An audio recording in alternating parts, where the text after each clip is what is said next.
Okay. So the first question we collected from the Google form is, since we only have phase one, do we select all of our classes in that one phase, and does the 13 unit cap apply? Does anyone want to answer this question? Pretty sure that you have a phase two as well. The unit cap is also probably going to apply. I think this is more of something that campus will clarify in the upcoming weeks to months.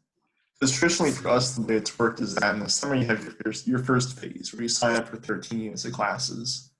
And then in phase two, you round out your schedule with whatever else you need to take. Because the College of Chemistry major, you're probably going to be taking more than 13 units every semester. So you need to pick the classes you want to get in now so you don't get locked out of the important ones later. But there Yeah. will probably be a phase two, just give it a month or two because they get spaced apart. Like my phase one was in May, and my phase two is in July. So To also add on for incoming freshmen, I believe you guys are all in the B courses for like Golden Bear advising, and I think they said that the like phase one unit cap for incoming freshmen is 17.5 units. So I don't think the 13 unit cap applies because I'm pretty sure that freshmen don't have a unit of different phases, just only phase one. Yeah, so I think Esther is right in that the 13 unit cap only starts applying after your first semester. So I believe your phase one cap is around 17 units, and you would ideally pick all your classes in this one phase. If you feel like you really want to take more than 17 units, you can add more classes during adjustment period, which is going to be like around when school starts. So that's the first question. And the second question, what is the difference between Math 54 and Math H54, and is it worth it to take Math H54 instead of Math 54? Does anyone have any experience with honors math classes? So I feel like that means that you don't really need to take Math H54, and you will do totally fine in College of Chemistry, whatever your major is. But from my understanding and just asking a few of my math major friends, Math H54 is going to be like a much smaller class because mostly people who are intending to major in math takes it, and I believe that you don't have discussions, you just have lecture with the professor. It's definitely going to be harder because it's honors 54 filled with math majors. And if you're just trying to like do fill the requirement and you don't want to like be a math major or even like math minor, I don't think there is a need to take Math H54. Like, this is not high school. You don't have to be in honors classes version of everything. So just, it's okay to just take regular 54. Does anyone have anything to add? No, I agree with that. I know in high school a lot, like it's the same thing. You really want to take all those honors classes, but I've heard the same thing as Joyce, that it's primarily math majors who are just really interested in the subject. And if your plan is just, oh, you have to take it because that's a requirement, unless it's something you're extremely interested in, I don't see any real benefit towards taking the honors class. it's perfectly okay to just stick with your major's schedule. You don't have to do anything crazy if you don't want to. Yeah, I feel like one, just going off of this point, in college, you want to just like do like something that you enjoy and don't take like honors classes because you think it's gonna like make your transcript look prettier. Like, if you are genuinely not interested in a class and you don't have to take it, then you shouldn't take it. So the next question is, do freshman seminars have finals? One of the freshman seminars I want to take has a final time that overlaps with another one of my classes. Should I not take the seminar class? So how many of the panelists have taken freshman seminars? Did you have finals? No, so we didn't have finals. The way freshman seminars are set up are more as like an introductory class, get you used to Berkeley, get you to know some people who, might be in some of your other classes. So they kind of have a final block just because of the way that Cal Central kind of assigns it. But no finals. You go to classes up to 2 weeks before finals actually start. So it's not going to like interrupt anything else as long as that class isn't overlapping with anything. For Yeah, my freshman, like oh, sorry. no, go ahead. I was just gonna say that for my class, I think we had like a final project type of thing. It was like really low key though. Usually freshman seminars are kind of like supposed to be more fun, like definitely not stressful at all. It's more like you go there, you're able to like meet the professor and just really engage about like a particular subject than like an actual like class where you're trying to like study to take like midterms and things like that. So I would definitely recommend though. They're very fun. Yeah, I Yeah, also, oh, go ahead. No, you go. I'll just get it. For my freshman seminar, we didn't have a final. We just got pizza with our professor. He literally blocked off the time in the finals week just so you could hang out with him. They're very chill. Yeah, my freshman seminar professor actually took us for a free meal at the faculty club, which is just like this fancy-ish lunch place on campus. And yeah, I don't think I have ever heard of freshman seminars with finals, and it's like generally a really fun class. Okay, the next question. Is it recommended to take Math 53 and skip Math 1A and 1B using AP Calculus BC credit? Does anyone want to talk about this?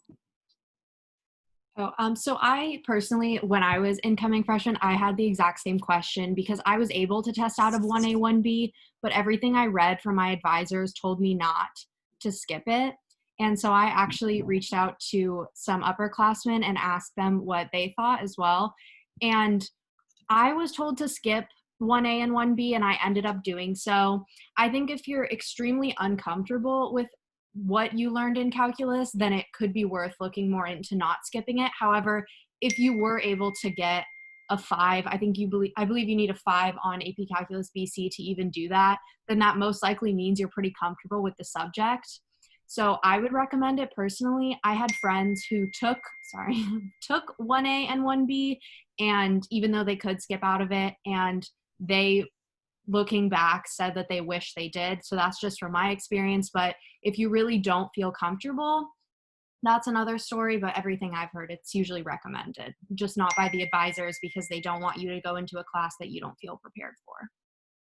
Yeah, just to echo what Victoria said, I was in the same boat. I had done AP Calculus and then also kind of like a post-year of calculus. So coming into it, I was like, should I skip 1A, 1B or not? Based on what I've heard, 1A and 1B are definitely really good classes at Berkeley. But obviously, if you've come in with enough knowledge that you feel like you can just jump right into 53, it should be more than okay. I mean, obviously, Berkeley classes are taught at a relatively high level. So if you feel like you grasped like the high school material very, very well, I think you should be fine. In my experience, 54 was harder than 53, just because 53 did build off a lot of what I did in high school, but 54 was mostly new. So I wouldn't recommend necessarily skipping 53 if that ends up being an option for you for some reason, but definitely, skipping 1A and 1B if you come in with enough knowledge should be okay. Yeah, I definitely agree with what Raina and Victoria said, because I also had the same question. It's like a very, very common question for incoming freshmen to have. And generally what I heard, this rule kind of applies to a lot of the lower division classes, is that if you can skip it with AP credit, you should probably just do it. And this will, in the long term, open up space for you to take other classes that you're interested in, because you will be like taking one less class like freshman and sophomore year. And you don't generally need to know like Math 1A and 1B like that well. Like if you're worried about like I might not remember like power series, I don't know what power series is really, like it's like completely just slipped my mind, and I am doing okay in my classes, so don't worry about that.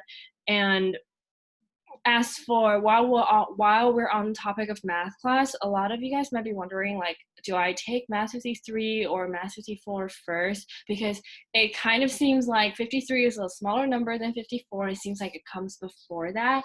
Not necessarily, I would say, because these two classes, they build off of each other. They kind of are talking about similar topics from different perspectives, even though like linear algebra and multivariable calculus sound like two completely different things. So I think either whichever class you take first is going to help you with the next class. Like I personally took Math 54 first, and it helped me with math when I took Math 53 later on. So if you guys can't get into one of the classes, you can just like take the other one without like worrying too much. I would also echo what Joyce said. Took 53 last semester and I'm taking 54 right now over the summer. And like, it's definitely helping, like picturing things and like learning. So yeah, take either one before the other. Yeah. I would also recommend that in terms of which one to take first, if you for some reason like I recommend this for all classes, like look at the professors before you actually sign up for the class, because a lot of like the reviews are actually pretty truthful in terms of like how a professor teaches and things like that. And so if, for example, like for me personally, I wish I had actually taken 54 first, because I was in 53 with a professor that was definitely had a heavier workload than the other professor. And so I kind of regretted that, because it just made me go through a lot more like effort than I could have like done if I had taken 54 first. And so I would also recommend just like really look at the professor and like have that also influence your decision. Yeah, I think that's a very good point as Samantha brought up, is that if you're not sure which one to take, just look up your professor. The professors are teaching a particular class next semester on Rate My Professor, and you can decide whether like their teaching style works better for you. And you can also go on to Berkeley Time, which is a website where you can look up grade distributions. So different professors might have different grade distributions, and even though they're mostly pretty similar, there could be some subtle differences that might matter to you. So I would definitely recommend doing that. If you guys are not familiar with Berkeley Time, you can like we can potentially do like a demo of how to navigate the website at the end. So if you want to do that, just like send a message in a group chat, say like in the Zoom chat saying like, yes, I would like to go over like how to use Berkeley Time and to select for certain professors and certain semesters. Thank you, Esther, for sending the link. Okay. So going on to the next question, do we have to pay any part of the tuition before being able to enroll in classes? Does anyone remember? It's a while ago for me. I'm not too sure, but I just know that if you have financial aid, you are protected, if that makes sense. So if you like are kind of, if you don't have the money at that current moment, but you still have financial aid, then you could hold off on your payment from that's what happened to me my freshman fall. So yeah. I vaguely remember that as long as you pay your tuition by the beginning of the semester, which I believe first day is August 14th. No, it's like somewhere around that time, like maybe like August 19th, 21st. So by the first day of instruction, you have to have paid your tuition or have your financial aid in place. If you don't have that, you're going to be dropped from all your classes. But I believe that you are allowed to enroll right now. As long as you don't have like a hold on Cal Central saying you can't enroll, you should be able to enroll.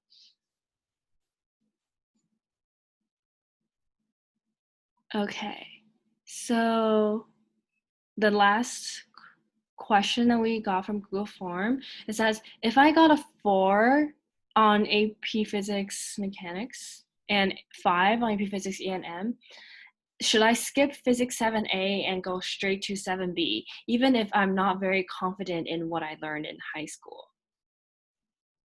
Did anyone skip 7A and went straight to 7B? Okay, so I personally did that, and I thought that it was okay. So this is just my experience. I took Physics C senior year, both classes, and I also could pass out of 7A, and I was trying to decide if I should take it. And then I watched my friends take it, and it was just like, I think, a miserable experience that I think if I can spare myself of that, I would do it. And I don't really think you need all the knowledge of physics, all the specifics of the physics 7A like that much in your studies. If you like forget something, if you forget like kinematics, you can like look it up, and then you'll like remember it pretty quickly within a few practice problems. I don't think it's worth taking a whole class if you already passed out of it. That will also just, not having to take that class will make space for you, will also make your life easier. Like if you have to take 4 texts during a semester, now you might only have to take 3.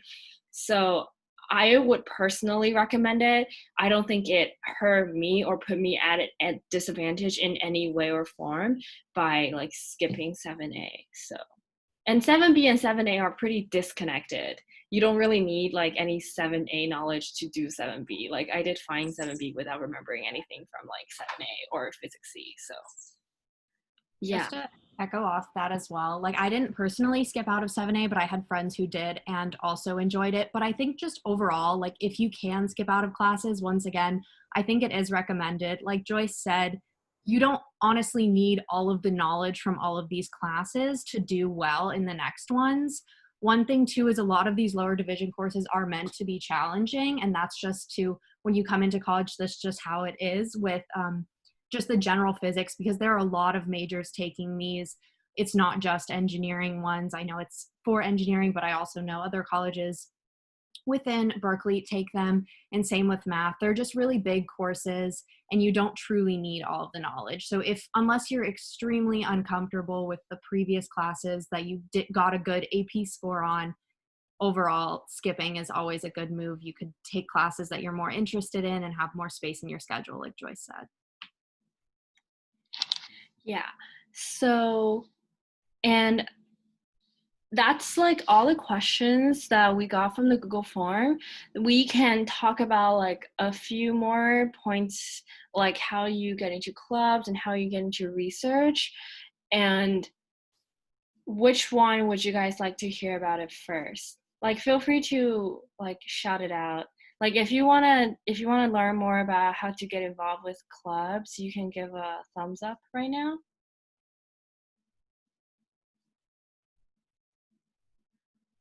If you're more interested in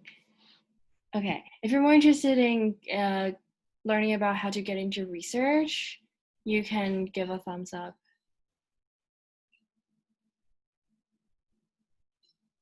Okay, so since there's more people interested in research, we'll talk about that first.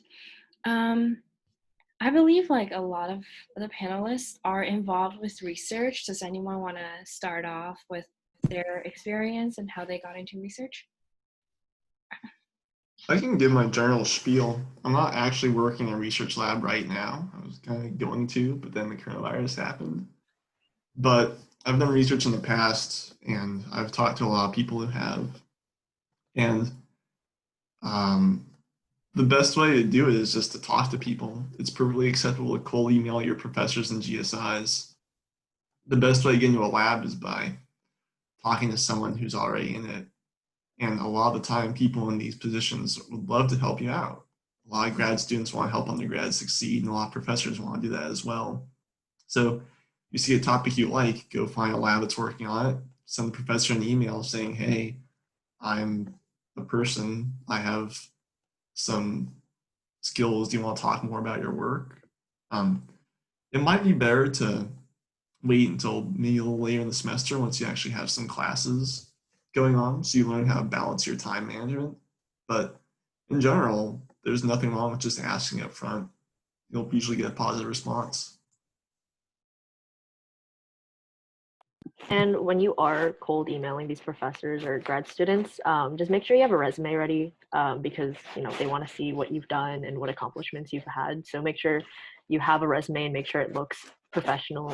And you could definitely have high school experiences on there. I think someone told me that it's best, like by the time you're done with your sophomore year, you should have mostly college experience. But while you're obviously a freshman, high school experience is perfectly fine. Yeah, and first semester I took Chem 96. So that's a class you typically take your sophomore year, but I took it freshman year. And it's like one unit, very, very casual, but they bring in a different professor every week just to talk about some different topics that are going on at Cal. So for me, that was just a great way to just see what was happening. And then second semester, I enrolled in AIChE, which a lot of people may have experience with on the panel. But basically, the Olivisados lab at Berkeley runs a program for undergraduate students. And basically, you meet twice a week and you get your own project that is focused on some sort of material science or even like CS aspect. And basically, in your small group of about 3 people, you are able to research. And then you have like this huge presentation at the end of the semester. So that's a very valuable thing to look out for your second year at Cal. And then even with like summers, really try to see, you know, if not on Berkeley's campus, you can definitely reach out to professors at different universities. And you can also try and connect with companies. A lot of these companies, you know, want freshmen. It's definitely harder when you're a freshman to kind of get an internship and really get involved. But if you show that you're really interested and really passionate, chances are, you know, you'll find an opening somewhere that, you know, you really, really want to do. So just keep trying to go to as many events as possible and network with as many people as possible, because you never know when, you know, someone can help you out and really just get you in something that you're like, oh, this is what I want to do for, you know, the summer or a whole year. Yeah, I definitely second that. I really want to emphasize A group because in terms of A group, not only is like the knowledge that you learn really valuable, but it's also kind of the connections you gain. So like for me, like the GSIs that I had, I was able to like, because for our projects, like we kind of worked with like one GSI mainly in developing them. And so in terms of our GSIs, like I was able to establish a really good like connection with my GSI. And then at the end of the semester, the GSIs were like, oh, if you guys like need help getting into labs or things like that, or you're interested in a particular field, we can like talk to you more about it and like help you get connected with different like other GSIs who might have like positions and things like that. So I think that was also like really valuable. And also just it's really fun, even though like for me, I wasn't personally interested in like nanotechnology like before I signed up to do A group. I think that it's still really good, like valuable experience in terms of the skills you learn. Like for me, I was able to learn more about like MATLAB, which is like the programming languages that's used in a lot of Chem and Chemie classes. So it's definitely really valuable. Like even if you're not like interested in the subject, so I'd highly encourage you to sign up. There are also existing research programs that the university does to help place students in research positions, like URAP, undergrad research apprenticeship program. You'll get an announcement for it every semester, but basically professors will just put positions up in their labs for a general application. And so it's a much larger circle of applicants than just stuff in the College of Chemistry. But I know people who've gotten positions through it. And also, campus is just down the hill from a national lab. If you can't find research in your college or you don't want to, send one of the PIs there an email. You might end up being able to do some work there. The way that I got my research was through cold emailing as well. I started out emailing professors and then moved on to grad students. In my experience, I found that professors typically weren't as responsive just because I'm sure they're fielding a ton of emails a day. But echoing off what Eli said, grad students for the most part really do want to help. And even if the grad student that I emailed didn't have a position, they would respond and say like, we'll keep you in mind for the future. Thank you for reaching out. So I found it through emailing grad students. There's also, I know, I'm not sure how it'll be this year because of everything with coronavirus, but there are either every semester, every year, poster sessions where PIs or graduate students will come down and present their research and want to talk to undergraduates about it. And I've also heard that's a great way to at least get in touch and establish contact or just network to get those positions as well. Yeah, I definitely agree. I think the number one, like number one thing you can do to get involved with research is to build connections literally everywhere. When you're in like your introductory chemical engineering class or in your chemistry Chem 4A, definitely like build connections with your GSI, and don't be afraid to just reach out, like just chat with them about what research, because these grad students, they are all in their own research lab. Every single one of them is in a research lab. So definitely talk to them about like what research they do, think about whether you would be interested in it, and potentially you can like build connections off of that, and they might even know other people that work in the field that you're interested in, because the grad students, it's their cohort, they all know each other, but they're all like scattered in different labs. So GSI is like definitely good connections. Also just like knowing people generally, like your friend might be able to refer you to join a lab. Like just connections, I think, is like the number one most important thing. And I think someone asked the question, I just want to address that. Should the resume be specific to research/science experiences? It's a good strategy to like cater your resume towards like each position that you're applying for. So if currently your resume has like a mix of different experiences, but you have more research and science experiences that you could add to your resume, I would recommend adding that and taking off some like unrelated experience. But generally, experiences that demonstrate communication and like teamwork and collaboration skills are good, and you don't need to like take them off. But if you have research specific experiences that you're not putting on there yet, you should definitely add it to this specific resume for applying to research positions. So in summary, like connections are very important, and don't be afraid to reach out and talk to people. Go to your professor's office hours and your GSI's office hours, etc. But I just want to add that you shouldn't feel like you have to get involved with research right away as soon as you get on campus. You shouldn't feel behind if you feel like, oh, by sophomore year, your friends are in research, but you're not. Like, that is totally okay. Don't feel obligated to join a research lab if research is not your passion. I would recommend doing research at like some point just to see if you might like it, but don't feel rushed to join a research lab that you don't like, because once you join a research lab, it's like there's a good chance that you kind of like stay there. Some people do switch out, but it's more complicated to switch out. You have to like go to join a new lab and relearn things, and it kind of like just breaks up your progress. It's not a bad thing to switch if you don't like it, but my main point is don't rush to join something you don't like for the sake of research. Only join something if you have like at least some level of interest in it and you're willing to develop that interest and explore more. But then it's fine if you realize you don't like it and you can quit.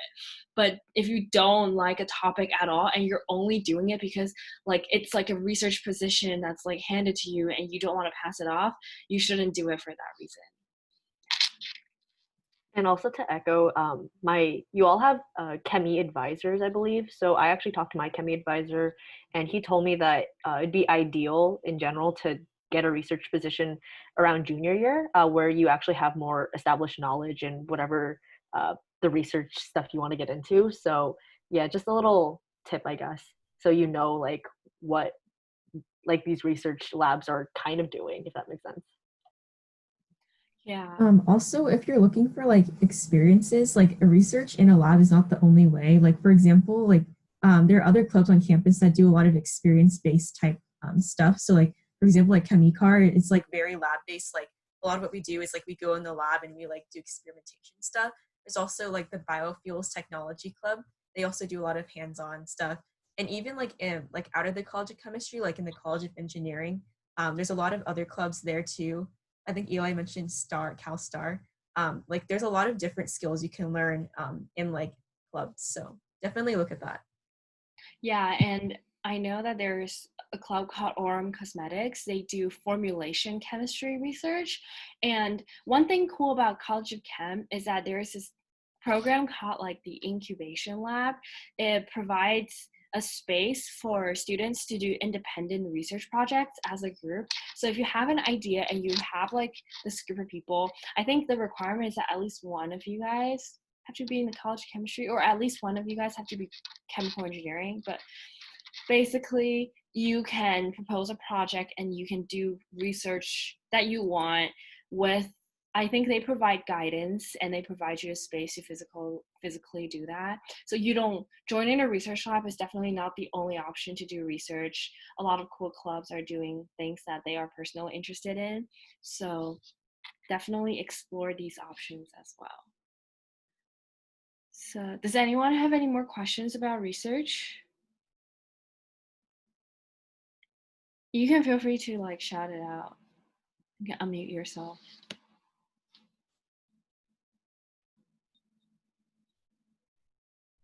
Okay, if not, then we will talk a little bit more about how to get involved in clubs. So, does anyone want to start off? Oh, someone asked a question about research. I don't know if this applies to chem students, but does anyone have experience with getting research at UCSF? I actually tried getting in a research position there last semester. Obviously, I did not succeed, but I can tell you the process is pretty similar to that of getting a position at anywhere else. Find someone to give the professor or PI an email. I think they're usually a bit less receptive than on the east side of the Bay, just because UCSF is a grad school. And to get there, assuming you're living in Berkeley, you'll need to commute across the Bay on a pretty regular basis. And a lot of the research that they're doing there, you can also do here as well. I'd say go for it. There's no reason not to, but just know that you're working in slightly less established context of undergrad research. Other than that, just talk to people. That's the best way to get started. Yeah, definitely. And I think a lot of the UCSF research is more like some sort of bio-based research. So just make sure you are aware of like the types of research going on and see if you're interested in them. Pretty sure it's because it's like just a grad school and they just have like a few divisions. Next, if we don't have any more questions about research, we'll talk a bit more about how to get involved with clubs on campus. Does anyone want to start?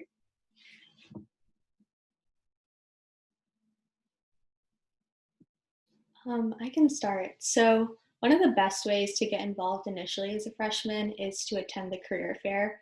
Obviously, right now we're not sure how they're going to host that this year, but I'm sure it will be online if it's, oh, sorry, club fair. I probably said career fair, club fair. Basically, all the clubs at Cal can book a table, and this happens on Sproul, which is like the main area on campus. But you can basically circle through, take a look at all the clubs, talk to students who are running them, and it's honestly like it's a great thing to attend. If it's online this year, it'll probably be structured a little bit differently, but it's definitely a way to kind of start seeing what's on campus and see like which clubs you kind of click with. Another way to just see what else is being offered is on the Cal website. They have a link to the list of all the clubs on campus. So there's a lot on that, but you can kind of sort based on like type of club. So in our case, you could look at for like chemistry, you could look for like political science, engineering, things like that, and see there if there's something interesting for you. Most clubs have their emails linked, their Facebooks, Instagrams, and website.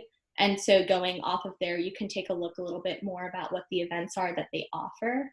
And then in terms of like our clubs, like within the CoC, ACS and AIChE are definitely two of the bigger ones. There's also AIChE, RM, ChemiCar, and a couple of other ones. But you can go to our website, sign up for mailing lists.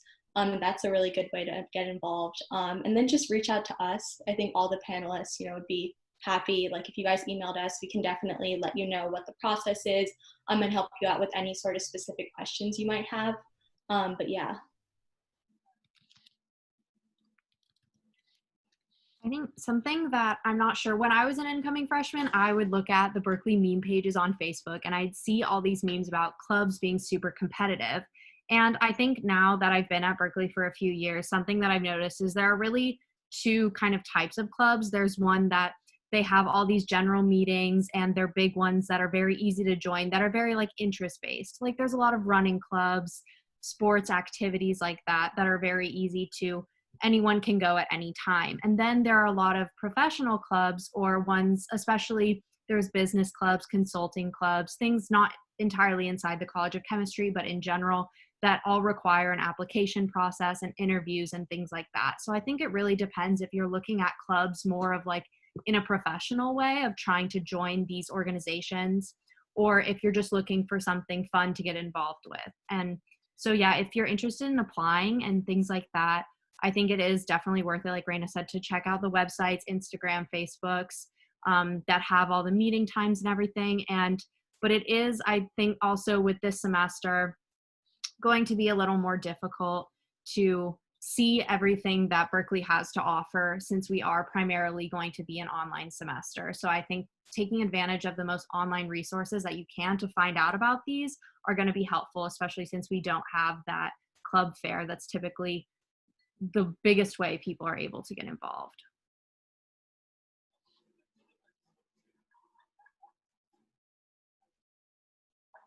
Yeah, definitely agree with what Victoria said. Take advantage of all the online resources that you can. We don't know how they're going to host a club fair yet, but they will likely post an announcement near like the time school starts. You will most likely get an email from the school from AIChE, about how like the club fairs are gonna go, and as to how to get involved in clubs. There are a variety of clubs that you can get involved in. Some of them will be more competitive than others, and so I just want you guys to be mentally prepared that it's going to be a bit challenging. You're going to have to apply to clubs, and there's like a decent amount of people might get rejected, but that's totally okay.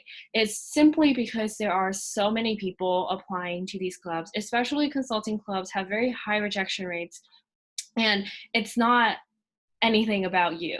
It's just because Berkeley is a huge campus with a huge undergraduate population, and in order to maintain a small community in each of those clubs, they are very selective when picking members. So don't be discouraged if you find out that you're not getting into clubs. I promise that you will turn out okay. To give like a little bit extreme example is that one of my friends applied to 7 clubs freshman year and he got rejected by all of them, but now he's doing totally fine. He's in like 2 clubs that he really enjoyed being in, and he just graduated this year, and he is going to be working as a product manager at Dropbox. He's not Chemi, but just so you know that it does not say anything about your future success, and you will be okay. And I think it's also important to not just, me personally, I recommend joining not too many clubs at once, because once again, it's not high school. Each club actually takes up a pretty significant amount of time. So I feel like at most people are in like 2 to 3 organizations that they're pretty heavily involved in, and it's better to be heavily involved in a few than lightly involved in many, because then you can really take advantage and enjoy the community that you chose to be a part of. So that's the general advice I would give. Yeah, and just one more thing I wanted to add. I think interest-based clubs in general usually have more options for how you can be a member. So most of them have like a general membership where you may not have to do like a lot of work to keep the club running, but you have like priority access to events. So those are things definitely you can take advantage of without being stressed about, oh, I have to apply to this club. And a lot of clubs also host events that are open to everyone.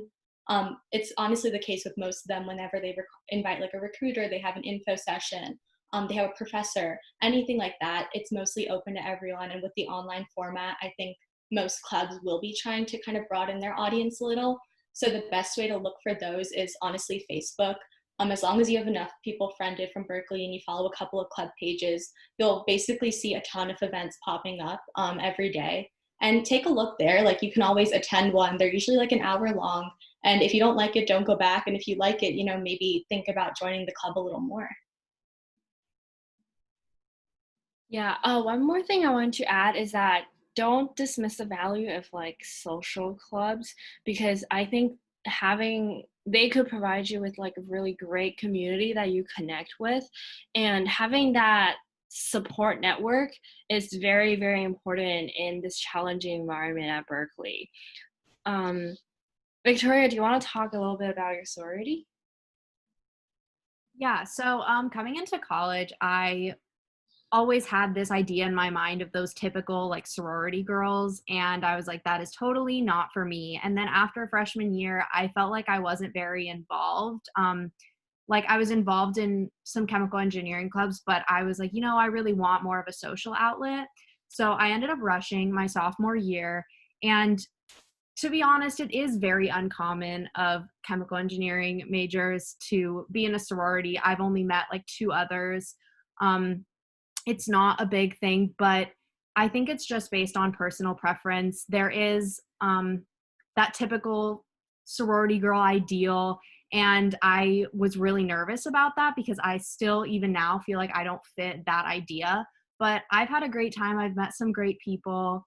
And to me, it was my sense of community. And it really is just, it's a personal preference, but I know a lot of people very quickly rule it out if they don't fit that stereotype. But if that's something you're interested in or want to talk more about, let me know. There are more women in engineering in general joining them, and it's amazing to see more diversity in those fields. So I've had a great time.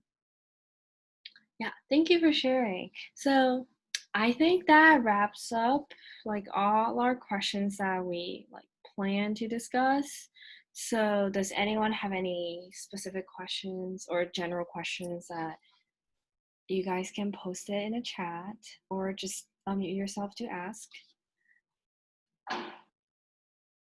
If not, I'll like wait like 2 more minutes. And if you guys don't have questions, then thank you for coming. I hope you guys, okay, thank you. Okay, what is the pre-med experience like as a student in the College of Chemistry? Is anyone pre-med here? So I'm not 100% pre-med, but it's definitely something that I'm thinking about at this point. So I actually came in as a chemistry major in the College of Chem, and transferred to chemical biology because I thought it fit my interests a little bit better. Being pre-med in CoC is very, very rare, just because of how difficult it is with all the classes. Most students who I know actually transfer out of the CoC and take the BA in chemistry if they plan to do pre-med, or they switch into something like MCB, which is part of LNS. Yeah, it's just with College of Chemistry and all the classes you're taking, it's definitely difficult to balance like activities, clubs, research, and then even like volunteer experience with all your classes and with your GPA. And GPA, it does matter to a certain extent. So obviously that's a concern for a lot of pre-meds, which is why I think most people end up switching out. My philosophy is, I love chem. And so I'm sticking with the College of Chem because, chem is what I want to do. And we'll see, down the road if I do pre-med, what happens with that. But I think as long as, you're dedicated and you understand that, it's definitely a long journey. It's not going to be easy for you for the undergrad. It's pretty difficult. But as long as you're kind of ready for that and you're excited about what you're doing, I think, you'll be just fine and you'll do well. And there's a lot of people to support you. Students in all of the clubs are there. And I definitely make use of Career Center and the advising office. For me, Career Center has been much more helpful in terms of helping with the resumes and finding kind of volunteer experience, things like that. But yeah, it's definitely very, very rare, so you won't find a lot of people. But I'd say stick with it if that's what you want to do. Yeah, I think that's great advice. And if you're very passionate about chemistry or chemical engineering, whatever your major is, and you think that taking these courses in the College of Chem will make your undergraduate experience better, then you should definitely stick with it. But don't hesitate to switch out if you realize chem is not what you want to do. Like you don't want to learn the in-depth like analytical chemistry stuff that's not necessary for pre-med. Don't hesitate to switch out. Like I have seen people switch out and they also thriving in their current majors. So yeah. The next question, do you recommend taking CB40 along with Chem 4A in the fall? So I would say yes, because I think CB40 is a great introductory class that doesn't have, it's a technical course, but it doesn't have too much workload. I think it's has more workload than like 2 unit. It's more like a 3-unit class. But I think it's great for you to get a sense of what chemical engineering is like, what kind of problems that you will solve, you will like be working on in like future, like later in your undergraduate career. I think it's a good indicator of whether you will want to continue with this major. So it's good to take it as early as possible. If you don't like CB40, then it's highly recommended that you switch out of the major. But if you like it, then it doesn't necessarily mean that you will continue to like chemistry, but it's definitely a good indicator that you are interested in the subject. So the advisors might not recommend it, but I think they're changing like their advising strategy after we brought this topic up to them this past year, because their recommendation of not taking CB40 or E7 kind of made the second semester freshman year very difficult for a lot of freshmen this year, because they had to take 4 or 5 technical courses in one semester. So I definitely recommend taking CB40 in the fall. It's definitely doable if you're taking just CB40, Chem 4A, and maybe like one other math class.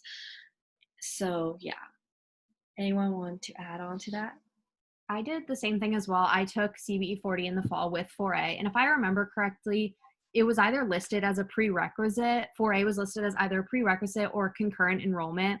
But I felt that there wasn't like any disadvantage to not knowing all of Chem 4A before taking CBE40. I, for a similar reason as Joyce, wanted to take it my very first semester because I truly didn't know that much about chemical engineering, and I wanted to know if it was something for me. So it definitely was a good indicator. And also, yes, the second semester freshman year schedule, I hope that it does change. It is a lot of technical courses, and I had friends who took all of those in addition to CBE40 in the spring, and it just seemed like it was a little too much. And so if you have the room in your schedule and you're not overloading yourself the first semester, I would recommend taking it.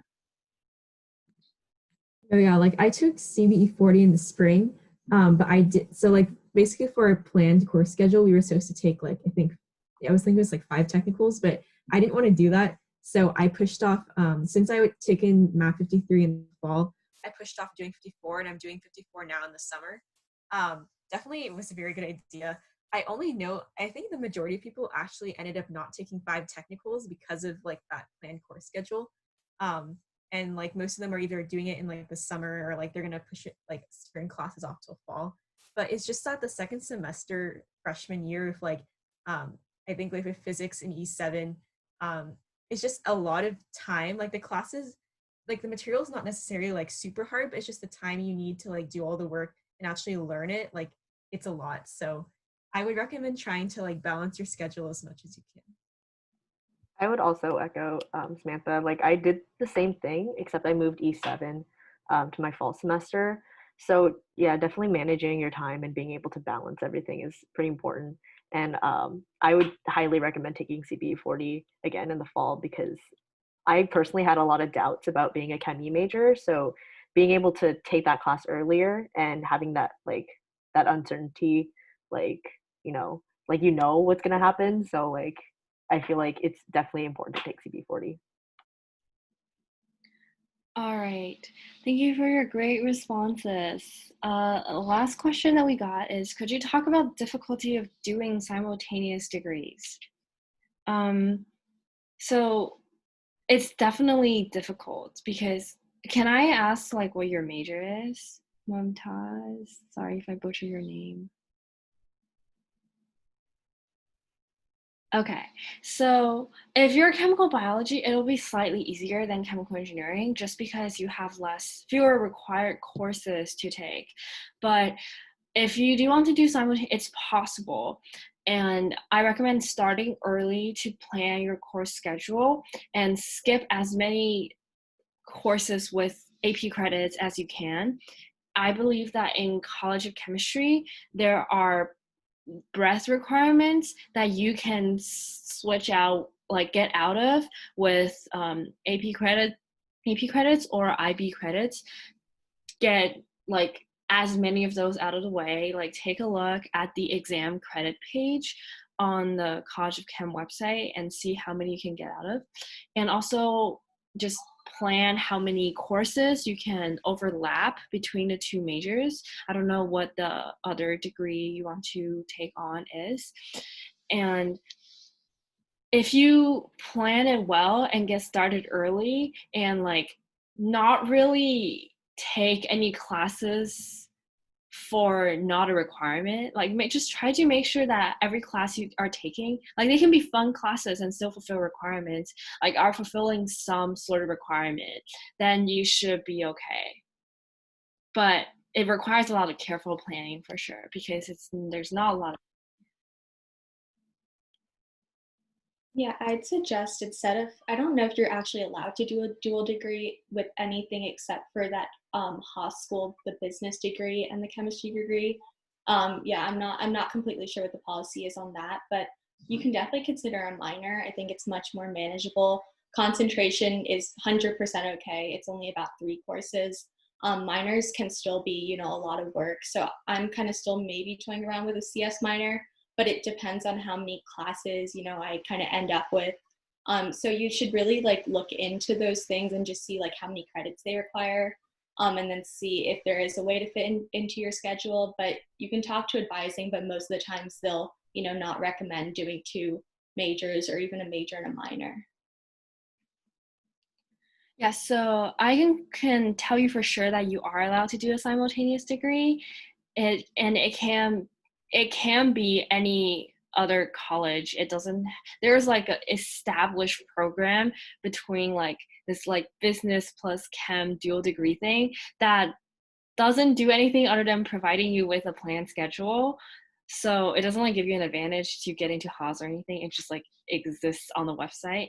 But you are allowed to do simultaneous degrees with pretty much any other degree that you want, any other like major that you want.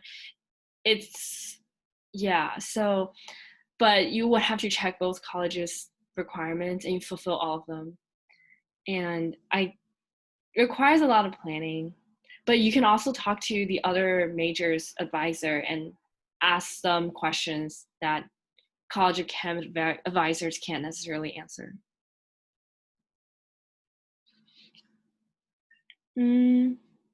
Does anyone else have any questions? Follow-up questions?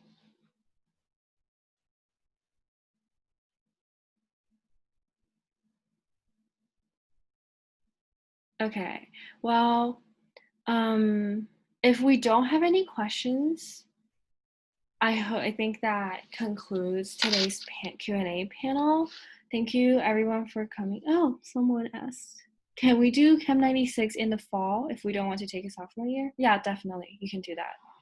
It's like, usually this class is actually, before last year, it was taken freshman year, but they didn't offer it like my freshman year. So the sophomores had to take it their sophomore year, but you can definitely take it as early as you want. It's a very easy seminar class. Any other questions?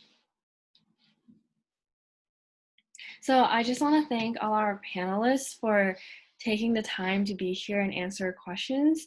And I hope that you guys have gotten most of your questions answered. Just don't hesitate to message I think most of us are in the Facebook group. You can find us and message us if you have questions, or you can just directly post in the Facebook group if you have a question, and we will comment to give you guys an answer. So good luck with course enrollment, and I hope you guys have a good weekend.